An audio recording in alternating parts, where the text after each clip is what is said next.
Live from WTKR News 3, your news at 11 starts right now. A gunman opens fire on people at a Waffle House. What we know happened so far as police continue to search for the suspect. And a strip mall up in flames. How one woman was able to escape the fire as her business was destroyed. Good evening and thanks for joining us tonight. I'm Samantha German in for Todd Carrillo. We begin with a live look over the Hague in Norfolk. It was a bit warmer outside today, but not much sunshine, so could rain be on the way? Let's send things over to meteorologist April Loveland in the Toyota First Warning Weather Center. So April, when do we need to break out those umbrellas? Looks like tomorrow will be fine, but you're definitely going to need all the rain gear as we go into the day on Tuesday. So we'll be safe tomorrow. We'll be safe tonight as we take a live look over the Virginia Beach oceanfront. Nice dry conditions out there right now. Temperature-wise, not too bad. We're looking a little milder out there than previous nights. 52 at the peninsula, 53 for Southside, and 52 in North Carolina. Winds are out of the southeast right now at 6 miles per hour. Now, as we look at first warning radar, high pressure has been keeping us dry all weekend and actually for the past couple of days. But as we look off to our southwest, we are tracking an area of low pressure, and that's going to move toward us and move up the coast as we go into Tuesday and Wednesday. And that's going to bring us some rain throughout the day on Tuesday and some scattered showers on Wednesday. Right now, though, we're looking at dry conditions. We're just seeing a little bit of cloud cover, but the clouds are actually starting to thin out a little bit. So we will be seeing those clouds thin out as we go into the overnight hours. Now, you probably don't want a whole lot of rain, but we're actually a little bit below normal for this time of year. We're actually 0.59 of an inch there, or just under half, or just over half an inch, excuse me, of rain below normal. We're up to 1.81 there, and so we could see some more rain, and we actually need that rain. So as we look at our rainfall chances over the next 5 days, a 20% chance tomorrow, so a lot of us going to be staying dry, and then we'll see that 80% chance on Tuesday, 40 on Wednesday, 20 for Thursday, and then up to 30 again on Friday. So we are tracking a rather unsettled work week ahead. We can look at our forecast here. We'll see those clouds thinning out overnight. We should start the day with a little bit of sunshine on Monday. Those winds are going to be picking up mainly out of the east, and we're going to continue to see those winds pick up as we go into the overnight Monday into Tuesday. Now, this is Monday, 11 p.m. We are starting to see a little bit of that rain starting to move into our far southwestern portions of the viewing area, and that's just going to continue as we go through the day on Tuesday. This is 11:45 in the morning. Definitely going to be dealing with some heavy rain there. So tomorrow looking nice, and then as we go into Tuesday, you're going to need that rain gear. So we'll see those temperatures around 67 tomorrow, and coming up, I'll let you know how much rain we can expect on Tuesday coming up. April, thank you. We are staying on top of a developing story out of Nashville, Tennessee tonight, where police are looking for a suspected gunman for killing at least 4 people at a Waffle House. Police say Travis Ryan King walked into the Waffle House early this morning only wearing a green jacket and opened fire. 4 people were killed in the shooting and 4 more were injured. Stay tuned with News 3. In about 10 minutes, we will have more information on what exactly happened inside of that restaurant. Well, tonight, businesses are picking up the pieces after a fire ripped through a strip mall just last night near Williamsburg. News 3's Aaliyah Hodges has more. Take a look at the damages. Luckily, no one was hurt, but News 3 was out here last night when crews were battling the raging flames. It's an old shopping center that stood around for decades. Crews say the fire started just after 9 last night in the brass shop, and it spread to other stores. Flames broke through the roof. It collapsed minutes later. Several people were evacuated, and crews say the fire took hours to control. We had heavy fire to contain for about 2 hours. Today, you can see major damages. Mia's hair salon and a dentist's office next door got hit the hardest. The fire department says the owner of the hair salon was sleeping inside when the fire started. She was woken before things got worse. But the owner wasn't alone. Her dog is now missing, and people nearby are helping find it. Williamsburg is a small community, and we always look out for each other. And I feel like if Gucci, my dog, I would want people to, to help me find Gucci. So I really want to help Mia find her dog. Others in the community have been driving by, getting an up-close look at what's left. They're sad to see an iconic place go and now an eyesore. You don't see a lot of the small businesses around here. They're coming out, they're being taken over by big companies and stuff, and they're going out of business. They're tearing down buildings like the pottery over there. It's not there anymore. The old buildings are going away. The fire department is investigating the cause of the fire. However, they do believe the age of the shopping center can be a contributing factor. Reporting in James City County, I'm Aaliyah Hodges, News 3. And as firefighters were working to control the fire at the strip mall, a house just down the street caught on fire around 1 o'clock this morning. The family had used a fire pit Saturday night, and after they thought they put out the fire, they went to bed. A few hours later, the family woke up to the deck and back of the house up in flames. Although fire crews arrived to the scene in less than 5 minutes, the house was already engulfed in flames, eventually causing the roof to collapse. Firefighters say no one was hurt in the fire. The Red Cross is helping the family out. A man is in police custody after barricading himself in a hotel room for hours this afternoon. Newport News police say they learned around 9:30 this morning a fugitive was staying at the Days Inn Hotel on Fishing Point Drive. When officers arrived, 23-year-old Brian Fain, wanted for several felony warrants, locked himself in the hotel room with his 22-year-old girlfriend and young child.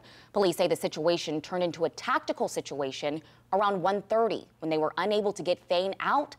Just before 4 o'clock this afternoon, Fain was finally taken into custody. He is now facing multiple charges. Tonight, a James City County man is behind bars for abduction and a slew of other charges. The York-Pocoston Sheriff's Office says deputies were called to Wolf Trap Road around 10:30 last night for an armed suspect in a 2004 red Jeep Liberty. Police say 21-year-old Charles Whiteman abducted a 21-year-old female in Newport News, where police say he punched her in the face and then threatened to kill her. Police also say Whiteman does know the victim. Before he was arrested, Whiteman fled on foot with what was believed to be a handgun and a sawed-off shotgun. Police say Whiteman had current warrants for his arrest in York County, including assault and battery on a law enforcement officer and driving while being suspended. An adult and 5 children are without a home tonight after a fire destroyed it in Portsmouth early this morning. Firefighters were called to a house fire on Des Moines Avenue around 5:30. That's when they found the home engulfed in flames. After an initial investigation, fire officials discovered the fire was started from an extension cord plugged into an electrical outlet in the master bedroom. Officials say one animal did die in the fire. Fortunately, all 6 people who lived in the home were not there when it happened. The family is receiving help from the Red Cross. And another home in Chesapeake caught on fire this evening. Firefighters arrived at a home on Kingsgate. That's near Oak Grove Lake Park around 6:15 to find the second floor of a house up in flames. As you can see in these pictures, the home was damaged pretty badly, but firefighters were able to prevent it from spreading to the houses next door. An early investigation revealed a thrown-out cigarette started the fire. No one was injured in the fire. April 22nd is Earth Day, and visitors at the Virginia Zoo helped party for the planet. The zoo had special sessions on how to be more Earth-friendly all over the park. There were fun things over the kids to play and learn, such as interactive exhibits and bounce houses. They emphasized how important conversation is for the Earth and for the animals. The zoo says conservation is the #1 thing they hope people learn during Earth Day.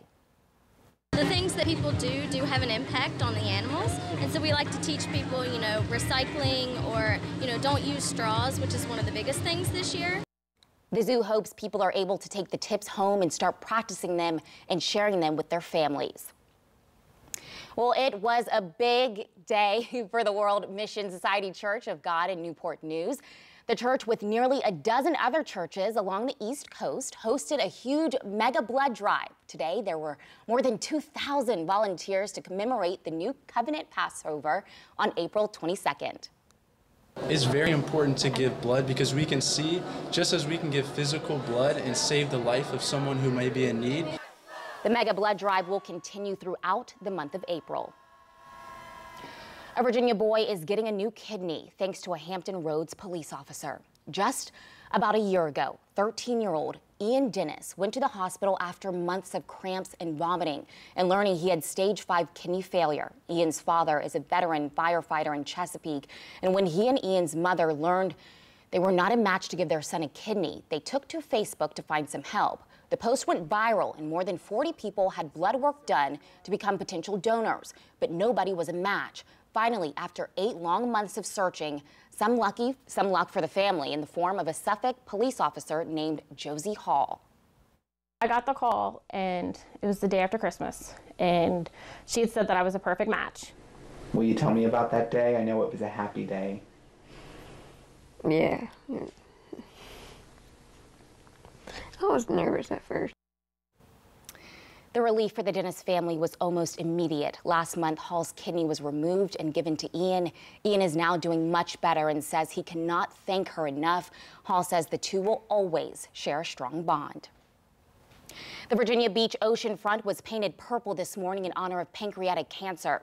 Hundreds of people gathered at Neptune Park to run and raise awareness. Money raised for the race goes to the Pancreatic Cancer Action Network, which helps research the disease. One team from Norfolk, put together by Elena Anglin, was able to raise more than $20,000 in honor of her father, who died from pancreatic cancer. Only 9% of the people diagnosed with the disease are able to beat it and survive.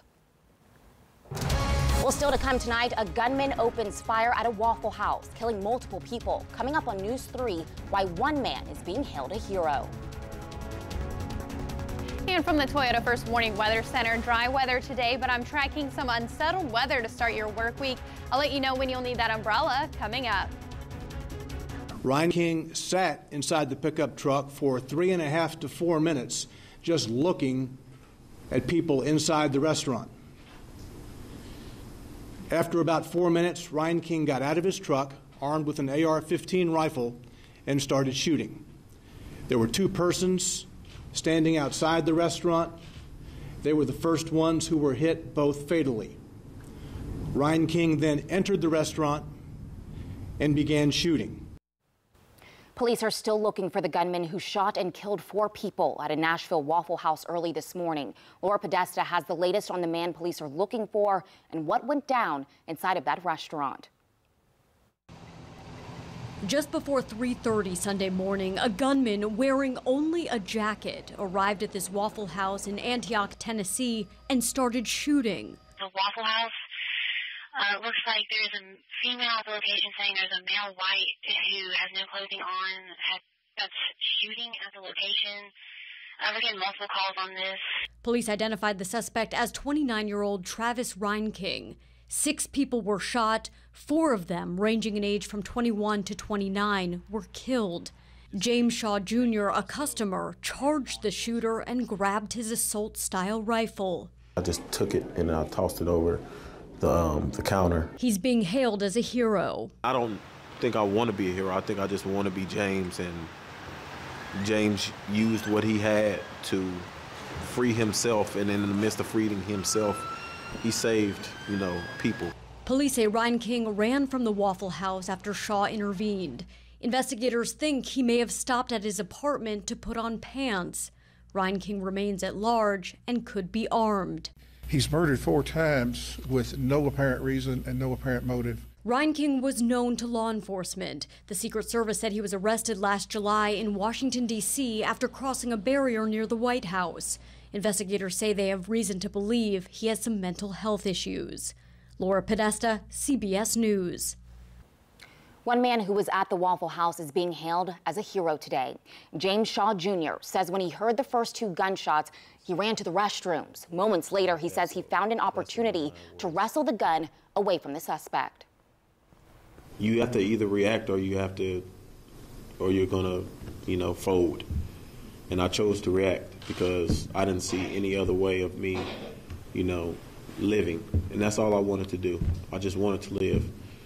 And I'll say it again, I didn't really fight that man to save everybody else. I know that might not be a popular thing, but I'm really honest.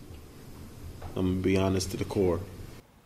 Shaw says he was grazed by a bullet on his arm, but he is okay. Although many are saying he saved the day, he says it still hurts that not everyone made it out. Live from the Toyota First Warning Weather Center, here's meteorologist April Loveland. Turned out to be a pretty nice day today. Temperatures were milder than the past couple of days. We did see more cloud cover though, and as we go into the day on Monday, I think we'll see some sunshine to start the day, and then we're going to see clouds build in once again as we go throughout the day. We are tracking some wet weather. We'll see a soaking rain moving in late Monday and into the day on Tuesday. Heavy rain and gusty winds are on tap for Tuesday, and then as we look at the whole week as a whole, looks like it's going to be rather unsettled. We do have slight rain chances as we go throughout the week. Now, first warning radar, we're looking at nice clean sweeps in our area, but as we look off to our west and to our south, we are tracking an area of low pressure that's going to make its way toward us and kind of go up the east coast there. Now that's going to bring us that rain that's going to start spreading through the area as we go into late Monday night and into the day on Tuesday. Right now we're just seeing those clouds thin out a little bit and not expecting any rain as we go into the overnight or even into tomorrow morning. As we start the day on Monday, I said I think we will see some sunshine to start the day, and then we'll eventually see those clouds start to gradually build in again. Winds are going to pick up mainly out of the east. They'll be around 10 to 15 miles per hour with a few higher gusts. And then as we go into the overnight hours Monday into Tuesday, we can see starting to see that rain spread through the area, and that'll really start to pick up early Tuesday morning. This is 10:30 in the morning, so we can see the dark greens, the yellows, the oranges indicating that very heavy rainfall, and those winds mainly out of the southeast and east. That's around 20 miles per hour, so that's just sustained winds, and that's going to really continue throughout the day. And we could see some very heavy rain along the outer banks and also some flooding there in some low-lying places, so we'll want to watch out for that in areas of the outer banks. And we can see that very heavy rainfall there as well. Might even see a couple or hear a couple rumbles of thunder. As we look at our rain forecast, though, as we go through to Monday night into Wednesday, we could see anywhere from 1 to 2 inches of rain. I think that is overdoing it a little bit in the Albemarle. I do not think we're going to get 6 inches of rain, but I do think anywhere from 1 to 2 inches, but we could get a little higher amounts where we do see some of those heavier pockets of rain. Now, we are going to be dealing with the rain, which isn't always the best, but we do need the rain. It is going to take care of the pollen a little bit, though. As we go into Monday, we're still on the high side for the pollen count, but Tuesday, since it will be rainy, it's going to go down to medium. As we go into the day on Wednesday, we're looking at medium to high, so it will take care of a little bit of that. Our pollen out there right now is oak, sweet gum, and sycamore. Our highs today, a little on the milder side compared to the past couple of days. Our normal high, though, now up to 70 degrees. We saw a high of 64 in Norfolk, 62 in Virginia Beach, 66 in Elizabeth City, 69 in Wakefield, 70 in Emporia, and 70 in Jackson. So we did get a couple 70s there on the map. And our temperatures over the next 5 days, up to 67 tomorrow. We'll get down a little bit into the lower 60s on Tuesday with that rain, and then closer to 70s for Wednesday, Thursday, and Friday. Tomorrow afternoon, we'll see the mid to upper 60s for a lot of us, 63 at the beach, 65 for Norfolk, 68 in Suffolk, and 69 in Wakefield. Up to the eastern shore and peninsulas, we'll see 69 in Williamsburg, 62 in Cape Charles, and 66 in Newport News. Rest of the forecast here, dry tomorrow, very wet for Tuesday, and also on the windy side, 71 on Wednesday with some scattered showers. And then we're looking very unsettled Thursday, Friday, and Saturday. I don't think any of those days are going to be washouts, but we could see a couple spotty showers there. Yeah. And every day we're getting closer to those 70s. We are, yes. Loving it. Finally. All right, April, thank you. The longest at bat in Major League Baseball history. We will show you every pitch. That's next. Plus, we're talking football future, what the coming months have in store for both the Redskins and Old Dominion. Geico Sports Report coming up. Now, News 3 Sports with Adam Winkler. Sunday evenings, it's when many folks look ahead to the week to come. And since we in the News 3 Sports Department are just regular folk like you, we too are going to look ahead, far ahead, like way into the future, with the help of a crystal ball, or at least the picture of a crystal ball. We will call attention to a few things set to play out in the coming months. We begin with the burgundy and gold. Folks, Las Vegas thinks the Redskins are going to stink, like stink real bad. Today, Bet Online releases its projected win totals for each of the NFL's 32 teams, the Redskins' number of wins, on which folks can bet over or under. What's set at 5.5. That is by far the worst win total in the NFC East division. Here are the numbers. The Giants, who went 3-13 a year ago, they're at 7.5. The Cowboys, they're at 8.5. The defending Super Bowl champion Eagles expected 10.5. For perspective on just how bad the Redskins' projection is, the Browns, the stinky Browns, who have 1 win in 2 years, their total's 4.5. Yikes. All right, let's stay in the future. We are exactly 5 months from Virginia Tech at Old Dominion, the biggest home game in ODU football history. The Hokies going to be just the 3rd team from one of college football's Power 5 conferences to make the trip to Norfolk. Back in 2015, NC State beat ODU 35-14. Then last year, North Carolina crushed the Monarchs 53-23. But neither of those ACC programs have the Hampton Roads fan support like the Hokies. It's a great chance for Tech fans to see their team without having to travel. It's also a statement about how far has traveled. Yeah, you think about the fact when we first started, our first 2 games were at home against Chowan and Virginia Union, and now this year Virginia Tech's coming to town. So there's games like that have transformed our program. We're going to get better at it. We're going to start winning those games eventually. It's to the Tech OD. Now the only way to guarantee your seat is to purchase season tickets. A conference crown is coming to campus. The Old Dominion men's tennis team wins the Conference USA Championship today in Houston. With the victory, the Monarchs earn an automatic bid to next month's NCAA tournament. All right, if you're looking for ways to pass that time, that 5 months between now and Tech's football game here in Norfolk, you can just watch this. Today, the Giants' Brandon Belt grinds out a 21-pitch at-bat against the Angels. It includes 16 foul balls. The 21 pitches are the most in any plate appearance in the history of Major League Baseball. We stay on the diamond for a scary story in Chicago. White Sox relief pitcher Danny Farquhar remains in critical but stable condition after suffering a ruptured brain aneurysm during Friday's game. The 31-year-old passed out in the dugout, was taken to the hospital where testing showed a brain bleed. Thoughts with Farquhar. In AAA baseball, Norfolk Tides outfielder DJ Stewart is too much for Buffalo today. 2 singles, 2 walks, 2 runs, 2 RBIs for Mr. Stewart. Tides beat the Bison 6-1. Norfolk, first place.